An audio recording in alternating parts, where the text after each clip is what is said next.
los terroristas.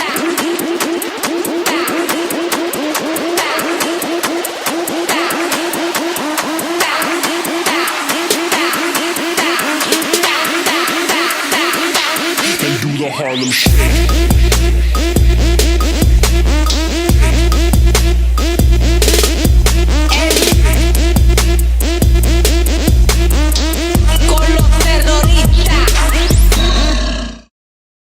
Throughout my years at Indian Lake High School, I've noticed that there's some pretty hard classes. I went and talked to some of the students that have survived those classes to see why they think it's hard and what they did to overcome the challenges.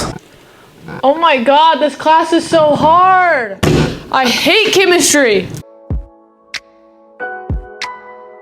Algebra 2. I didn't know how to study for it, and so I failed a lot of tests. Chem 2 with Stein. It's hard because he gives out a lot of packets and the tests are kind of long and complicated. Probably pre-calc. I'm mad at math. Biology, because Mrs. Cordova made it a little hard, but it was okay. Probably freshman year geometry. Wasn't very good. I'm more better at algebra than I am geometry. The one I'm taking is Chem 2 because it's just a lot more difficult than Chem 1 and there's a whole lot more to cover. And it's technically a CCP class, so there's some college aspects to it. There's a lot more things that you have to remember. The tests cover a lot more. It's a whole lot more to learn and then test on. Anatomy class this year. There's a lot of packets and a lot of knowledge, but it's mostly memorization. I took it for the CCP credits. I had to. Wasn't really an option. Stein told me to before anatomy.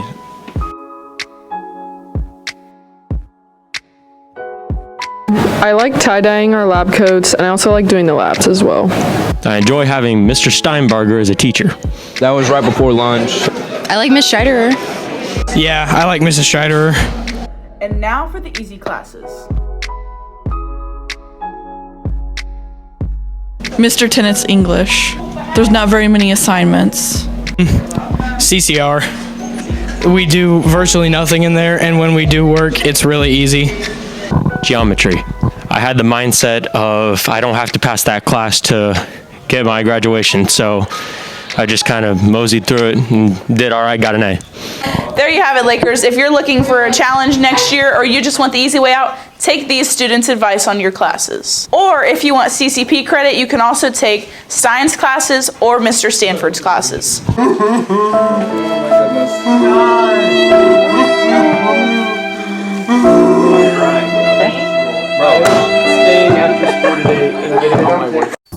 Sup, Lakers? I went around the halls, and I thought, what is everyone's ultimate pet peeve? And asked them, how does it affect them? So come with me and let's go. Macy, what's your ultimate pet peeve? Feet. What happens when you see feet? It makes me angry. What's your ultimate pet peeve? When they don't play Rainbow Six Siege. How do you typically react to it when it happens? I run away because I'm scared of them. What is your ultimate pet peeve? Probably when people chew with their mouth open. What's your reaction when it happens? I give them a dirty look. Hey, I got a question for you. What is your ultimate pet peeve?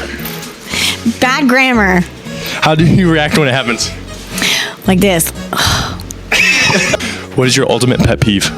When people chew with their mouth open. How do you react when it happens? I yell at them.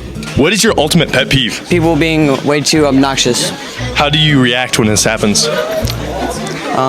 I get annoyed and yell at them. Shively, what is your ultimate pet peeve? Chewing gum loudly. How do you react when it happens? I yell at my husband who chews his gum loudly. What is your ultimate pet peeve? When people make fun of other people even though they have issues as well. How do you react when this happens? I don't. They have issues and they're taking it out on other people. What is your ultimate pet peeve? Ooh, ultimate pet peeve? That's fast. Now, it can't be ultimate. It's got to be one of them because I'd have to think a little bit about ultimate. But one of them, pet peeve, man, you caught me on the spot, didn't you? Yeah, we're delaying this. Man, what is my ultimate pet peeve? Oh, I don't know. How do you react when this happens? Very poorly, obviously. Very poorly. What is your ultimate pet peeve? Tall people. How do you react to this?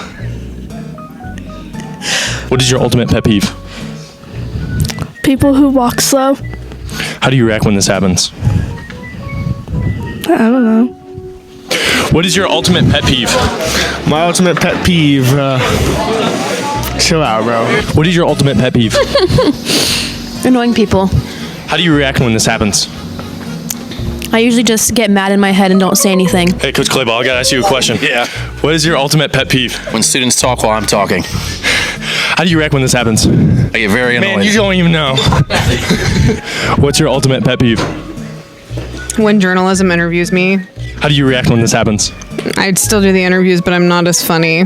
Have you ever heard Mr. Sutton talk about judo and you have no idea what it is? Well, judo has been around Indian Lake since 2007 and not many people know much about it. I'm going to take you inside Judo Club and see what it is really all about. Ooh, what to expect? Well, you only get out of it what you put into it. So it could be a really easy day or it could be a very difficult day based on what you want to get out of it. Lots of physical activity. Judo is perfect for building up your endurance, your flexibility, your trimming down weight-wise, strength, confidence, all those things are included in judo. We get to throw each other around and, we work on joint locks and hold downs and strangulations. What do you think about judo? It's pretty cool. You get to throw people. It's pretty neat. I know Adrian does it. He's pretty good at it. I can't throw him. He's too tough. Try to be best, 'cause you're only a man, and a man's got to learn to take it. Try to believe, though the going gets rough, that you gotta hang tough to make it. History repeats itself. Try and you succeed. Never doubt that you're the one, and you can have your dream. You're the best around. Nothing's gonna ever keep you down. Right now, she's in control. So you have a certain amount of time and the official's going to stand them up in a tournament. How long does a match last? I've seen them last 15, 16 minutes. There's not a set time. Well, you have overtime. If you don't do a certain number of points in a certain amount of time, the referee will stand you up and all this stuff. And if you show progress on the floor, like you're actually accomplishing something, they'll let you play on. So you're either going to pull me or you're going to push me, right? Yeah. So you decide what you're going to do. Right? So if you push me or pull me, then I'm going to go with you. Okay. All right. If you take your grip and you decide you're going to push me, I'm going to go with it and take. If somebody pushes you, you pull them. If they pull you, you push them. Ready? Here's a clip of me executing a judo chokehold on a kid, but I don't remember what it is called.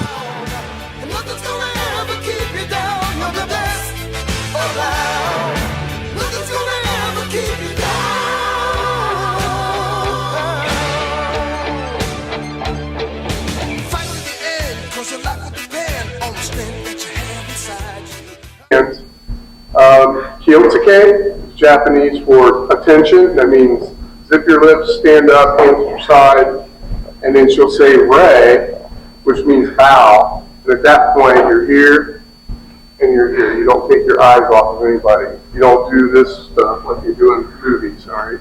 It's here and here, and then you stand back up. And that's all it is. Everybody ready? That's it, guys. After going to Judo Club for a day, I realized that it really is a fun club to be a part of, and everyone should experience it. Indian Lake offers lots of opportunities with its clubs and 21st century grants, like moving up the judo ranks through different belts. If you have any more questions about the Judo Club, contact Mr. Sutton.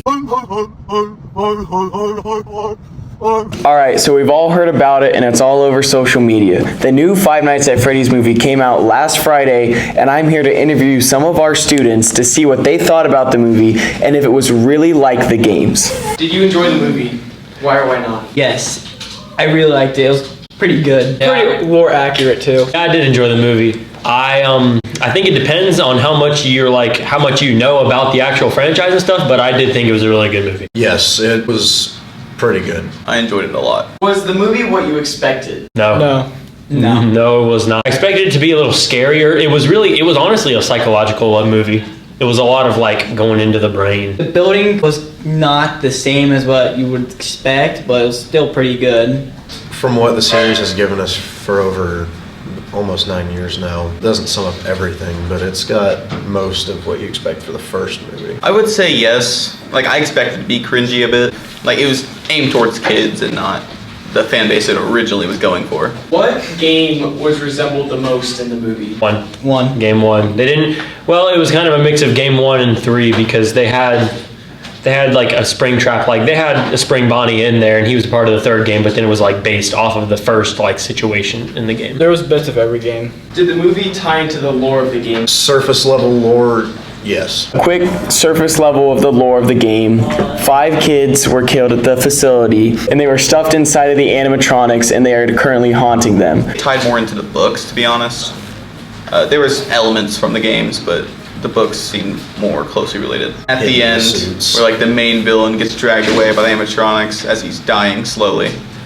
And will be locked away for 30 years. Yes. Why should someone see or not see the movie? You should see the movie if you're a fan of the series. You should not see the movie if you don't understand anything about it, because you will not like it. Regardless on if you know a lot about the game, if you don't know a lot about the game, at the end of the day, it's still a good movie. It was a good movie. Even if there's a certain scene that everyone knows about, they don't like it. If you can get past that one scene, it's a good movie. It was alright, but towards the middle, that fork scene, I'm gonna be traumatized. There were good parts about it. Some parts made complete sense, and then others didn't make sense at all. Yes, the main issue it took 9 years to make the movie was because of a budget. Since it was just a budget issue to make a movie, they tried to make it as best they could on a small budget. It was really good for the time frame too. Was the acting good, and was it FNAF-like? They had parts that maybe a little bit, but no, for the most part, no, it really wasn't like the games. I feel like the lead role was the strongest actor. Absolutely. He did fairly well. I thought the kids that played the spirits were pretty good. There's something about the animatronics that I didn't like. I feel like the heads are a little too close to the torsos, but other than that, I think they look really good. Animatronics looked 100% like I would want them to. There was slight minor changes to the pizzeria itself, but where people like hang out, like Bonnie in the closet, Chica in the kitchen, is the same. The eyes were a little bit different than what the games would do, but I feel like if they're taking a little more realistic approach to it, so I think that they kind of work. I also agree with that. In the books, they do have red eyes, but just not to that degree. In my opinion, I think the Five Nights at Freddy's movie was a solid 8 out of 10, and I highly recommend for people to see it. It's got a good clash of horror, but it also has a good clash of fun, and I think it interests a lot of the age groups. But if you play a lot of the games, definitely go watch the movie.